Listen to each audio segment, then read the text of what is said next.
Welcome to our channel. Hi friends, সবাই কেমন আছো? আজ আমি তোমাদেরকে ভেজ ডাল বানিয়ে দেখাবো। প্রথমে একটা পাত্রে একটা গোটা আলুকে কিউবস আকারে কেটেছি, একটা পেঁয়াজ কেটে নিয়েছি, কিছুটা বিনস নিয়েছি আর দুটো বড় সাইজের গাজরকে কেটে নিয়েছি। এবার আমি একটা প্রেসার কুকারে সামান্য সাদা তেল গরম করছি। এখানে আমি প্রথমেই পেঁয়াজগুলো দিয়ে দেবো।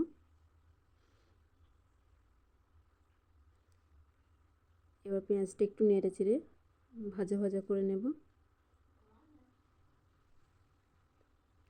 এরপরে বিনসগুলো দিয়ে দিচ্ছি।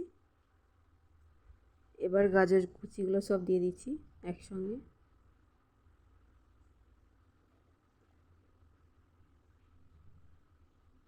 সবগুলো নাড়াচাড়া করে নেব। এবার আলুটাও দিয়ে দিলাম।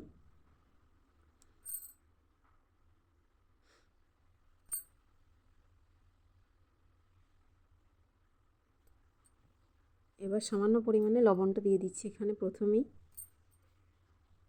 এবার এগুলোকে একসঙ্গে মিক্স করে নেব ভালো করে। আর তোমাদেরকে কিছু কথা বলিনি, যারা আমার চ্যানেলে নতুন আছো তারা অবশ্যই আমার চ্যানেলটাকে সাবস্ক্রাইব করে পাশে থাকা বেল আইকনটা প্রেস করে দেবে, যাতে করে সবার আগে তোমাদের কাছে আমার ভিডিও নোটিফিকেশনগুলো পৌঁছে যায়। আর যারা আমার সাবস্ক্রাইবার আছো তাদেরকে অসংখ্য ধন্যবাদ।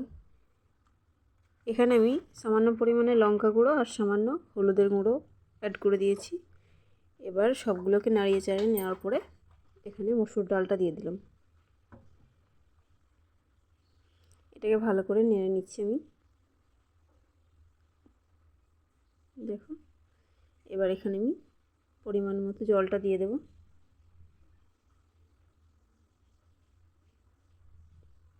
এবার একটা আলাদা পাত্রে ফোড়নটা রেডি করে নেব। প্রথমেই সামান্য সাদা তেল দিয়েছি আর দুটো লঙ্কা দিয়েছি আর 3 থেকে 4 কোয়া মতো রসুন কেটে দিয়ে দিয়েছি আর সামান্য জিরে গুঁড়ো আর গোটা জিরে একটুখানি দিয়েছি। সবগুলোকে একসঙ্গে করে নেওয়ার পরে এখানে আমি ফোড়নটা দিয়ে দিলাম কুকারের মধ্যে। দেখো, ভালো লাগলে অবশ্যই লাইক কমেন্ট শেয়ার করবে। Thank you so much everyone.